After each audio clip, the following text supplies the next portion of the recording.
All right, Keegs. Let's talk NFL draft. Let's talk running backs. We know who the number one guy is. Ashton Jeanty. That's right. In He's a world where the running back position was thought to be dead and of no value, legitimately would be a first-round pick. Yeah. Out of Boise State, I mean, the numbers he's putting up is just absolutely ridiculous. Almost 2,500 rushing yards, 29 touchdowns. He's the reason Boise State is in the college football playoff. He's a reason they got to buy in their top 4 seed. Absolutely. He's a ton of fun to watch, man. 5'9", 215. I mean, compact frame. It's hard to tackle him. His contact balance is absurd.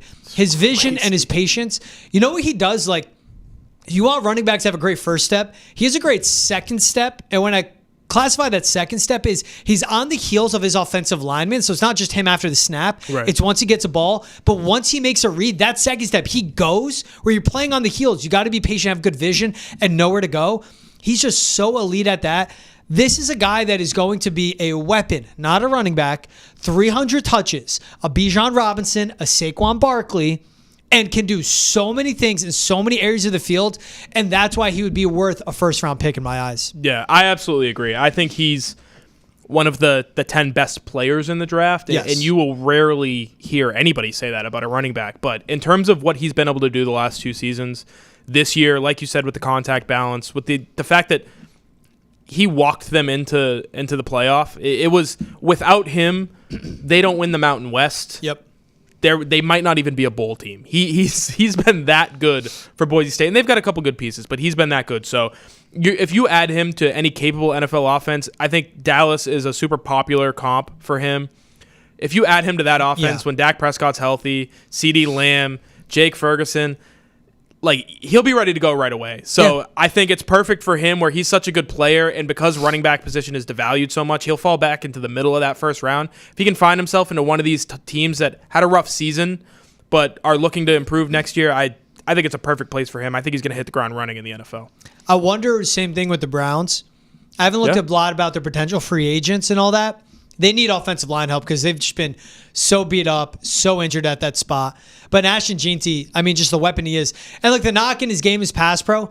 This guy used to be a slot receiver. And fine, you can't pass pro. You know what I'm going to do? I'm going to keep him on the field on third down. I'm going to have him line up in the slot, and I'm going to bring in my backup running back to be in pass pro. Right. And a backup running back that can still run the ball. So it gives a versatility there. Like, I'm not worried about that. Get the ball in his hands and watch him make plays. And think about a Bijan Robinson absent of playing for Arthur Smith, absent of dealing with a washed Kirk Cousins. That guy is still an absolute baller. And when you hit him, he just doesn't simply go down. I see the Cowboys. I say, please no, get him as far away from Jera as possible. Niners at 17, but again, they have a lot going on. If he falls late first and you put Ashton Jeanty in this Packers offense, that's it. Game over. Number 1 overall pick in fantasy. And Matt LaFleur will go to sleep happy with his perfectly manicured eyebrows, his perfect fade, his perfect smile every single night. Even though he lives in Green Bay, because Ashton Jeanty as his running back. I'm hearing some Josh Jacobs disrespect from you, George. Josh Jacobs is on a 1-year deal, and they've run him into the ground. He's going to have over 300 carries. Josh Jacobs has been phenomenal. Yeah, now just imagine Ashton Jeanty in that offense. Yeah. Number 2 running back, Omarion Hampton. That's a guy you love. What do you like about Omarion Hampton out of UNC? You talk about a dude who does friggin' everything. Jeanty, there's the pass pro thing. You don't have to worry about that with Omarion Hampton. And I think with him, UNC is a worse football team than Boise State is. You take the 2 running backs out. Awful. Horrendous. Awful offensive line. Yeah, we're going to talk about them later. But he has single-handedly kept them afloat in multiple games this year. If you think about the James Madison game, I don't know if anybody listening to this was watching James Madison versus UNC, but your boy was because he had the over. And Omarion Hampton was phenomenal. And he's been that guy for 2 years. Mm-hmm. He was Drake May's bell cow. He has posted for 2 straight seasons. He's got the size. He's got the contact balance that we talk about. I think for him, where he's going to be an early second-round guy, it might be best for him to fall into a situation where he's not the number 1 running back right away, where he's able to play alongside maybe a smaller you send him down to Tampa Bay, right? They've got a great running back stable, but a Bucky Irving type, you put him alongside that, and that's what you're looking for. He Yeah. can be your early down, pound the rock up the middle guy. You have a shiftier guy on third downs. I think that's perfect for him. And then eventually, as he's able to progress in the passing game, he'll get a lot better. I love Omarion Hampton. I'd take him any day of the week. And then number 3, taking over the hosting duties real quick, Caleb Johnson out of Iowa. Very similar player to both these guys, where you're going to hear the words contact balance a million times in the next 10 minutes, because if you're going to be an NFL running back, you need to have oodles of it. And these 3 guys have oodles of contact balance. You can hit them in the face with a hammer, and they're not going down. That's how good these guys are. Yeah. What I like about Omarion Hampton, there's running behind your pads, and then there's being Omarion Hampton. Yeah. And his 6'2", 220, again, no help from his offensive line. Good slasher. Not the best at making guys miss in space. Right. And I want to stray away from this comp, but I'm still going to go towards it. Braylon Allen with the Jets, Omarion Hampton with UNC. Okay. Give him a hole, let him hit it, watch him run. He's tough to take down because he runs behind his pads, but he won't exactly make guys miss in space. And in my opinion, that's what makes running backs great, because you have 10 guys on offense when you're running the ball, because the quarterback's handing it, and then that's it. You're going to have 5 blocking offensive linemen. The defense are going to have 6 guys. They'll count for 5. They're going to leave 1. You got to make them miss or run through their effing face. And I just like guys who can make them in space, make them miss. Caleb Johnson, again, same build, 6', 225. Good vision, really good in zone, is really patient. I like him a little more than an Omarion Hampton, and I just think he's more versatile, and he's good at making guys miss. What about some late round guys? I know you love Raheem Sanders out of South Carolina. Yeah, so that's kind of when George came to me this morning at the gym. Not a big deal. A couple guys that work out. Whatever. It's also I would like to say this.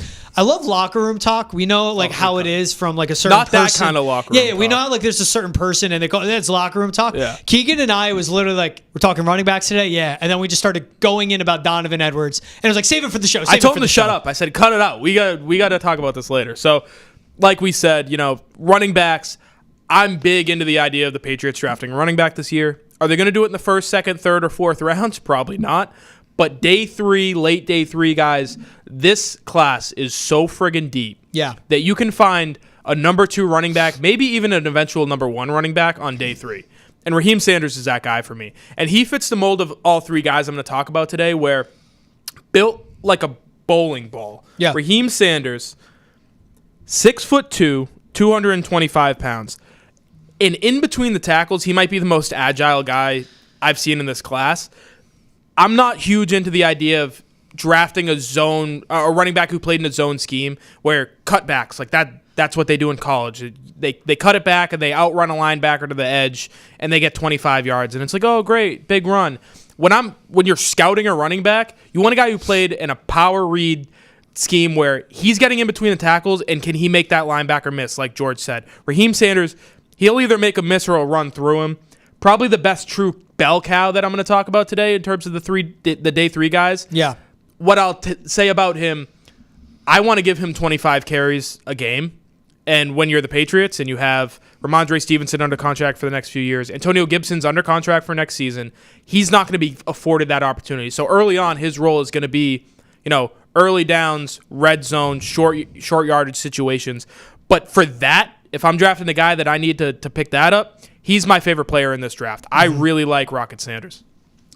My favorite player, I just mentioned him, is Donovan Edwards out of Michigan. Now, lost his job this season, but when he went back to Michigan after last season, the national championship run, I said, what is he doing? I guess he's going to improve his stock. Yeah. This is Aaron Jones 2.0, and that's exactly where I see him ending up. If you put him in the Vikings offense. If the Rams didn't already have 2 young backs, but guess what? Kyron Williams, they're using him a ton. Eventually he's going to run out. Put him in that type of offense. The Cleveland Browns, if they want to do the same. The Houston Texans, you guys see where I'm going with this. But he's 6'1", around 220, really good receiving back, good route runner. Put the ball in his hands and have him be a home run hitting type back. He can do that.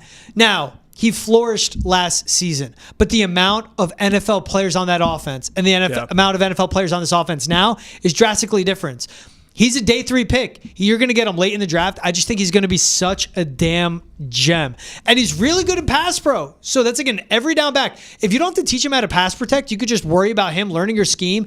That is absolutely great. I love Donovan Edwards out of Michigan. Who else is a late round guy that you love? Yeah, real quick on Edwards.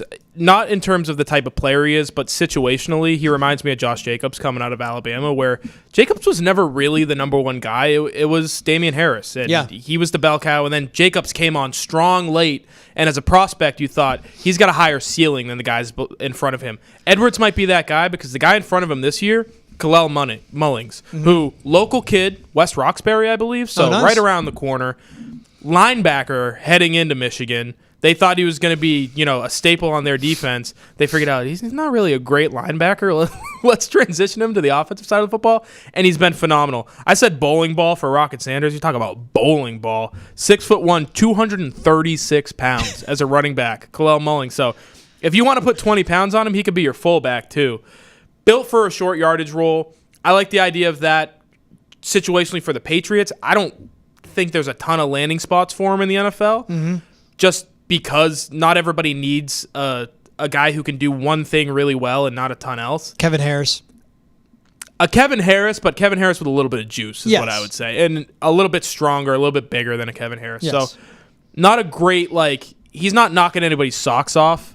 But when I think of a day 3 guy who you can draft and plug into your offense right away, Kalel Mullings is one of those guys. No, I like that a lot. And what Donovan Edwards, where I do draw, is vision isn't the best. Contact balance isn't the best. Yeah. But again, you put in, and I don't think he'll be a bell cow. You put him in a scheme, in a system where you say, run here, get there, go, get the ball. You think for him, he has everything else you need. He has the hands. Again, just Aaron Jones 2.0. We saw it at Michigan, right? They run an NFL offense, and they didn't really trust him to be that bell cow. They had somebody in front of him, and then they were able to put him in situations where he could succeed, be that big play threat. Well, I know you have the last one. The guy that says he should be the Heisman winner out of Arizona State. Tough week to be talking Cam Scat about. It's a tough week because I watched him in the Big 12 championship game, and I was like, I didn't think he was this good, right? And you're playing against Iowa State, the Big 12. It's a really good defense in Iowa State, though, and Matt Campbell. No one knows how to tackle in the Big 12. That's just kind of the way it goes. True, that is a Big 12. But 5'10", 225, this guy's the most physical player at the position in the draft where he runs through you, right? He's not running around anybody. He's lowering his shoulder, and he's running through people. And he's representative for me of a big issue that we see with the draft, where, especially with running backs, I want to make sure that you know that it's a running back issue, where these guys come out and 15 to 20 of them go to the combine, and then one of them runs a 4.29 40, and everybody loses their frickin' mind, and they're like, he just jumped 4 rounds. He's going to be a second-round pick. And the guy flames out in the NFL because just because you're fast doesn't mean you're a good running back. Then there are guys like Isaiah Pacheco who run angry. Love him. But they don't do it super fast, and they don't put up great combine numbers, so they end up falling to a 5th round, a 6th round. That's who Cam Scatabo is going to be. You're going to see, after a full season where he'll probably finish top 10 in Heisman voting, he had one of the best seasons a running back has had in the last 5 years in college football. And then he'll get to the combine, his numbers won't be great, and you'll forget about him. You'll forget about all the great things you saw him do on the field when he was playing football with pads on, like a real football player. And you'll forget about him. He'll slip. And then the friggin' Chiefs are going to take him. He'll replace Carson Steele in that offense because Carson Steele stinks. Yeah. And he'll be their number 2 running back, and he'll score a touchdown in the Super Bowl next year. Like, that's the kind of guy this is. So, if I'm the Patriots, F that. I'm not letting the Chiefs get him. Let me get him. Why don't I pick up a guy like this? Yeah. Let him take stuff off the plate of a Ramondre Stevenson, who you don't want getting 30 carries a game because he is so injury prone, and you just paid him a ton of money. You want to keep him healthy. Antonio Gibson, the way they've run him into the ground this year, and I don't even want to say run him into the ground because they haven't given him a ton of opportunities, but they're not giving him the opportunity to play in the passing game, which is what his value is, right?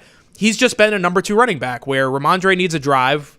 Throw Antonio Gibson out there, and he'll just run the same offense that Ramondre is running. He'll play the same role. If you're able to add a guy like this, he can fall into that role, and then you start to unlock an Antonio Gibson. We've seen JaMychal Hasty play legit snaps on this team. We don't ever have to see JaMychal Hasty play again. Thank you for your year. Like some respect on JaMychal Hasty. See you later. He's been good. Get out of here and replace him with a guy who can possibly be a real piece for the future. Yeah. The one guy I wanted to talk about was Ganali Gordon, but real quick on what you say about Cam Scatabo. Smart, makes reads. Ollie Gordon, really big, very talented, has no idea how to read his offensive lineman or his fullback's ass. Yeah. And it's like, that's like day one stuff you learn, like Pop Warner football. If they're blocking, you see them go a little right, and you see their ass pointing, to the left. I'm doing a bad job coaching now. Run off their left hip. Wherever their butt's pointing, you go opposite of that to the inside because the defender can't get there.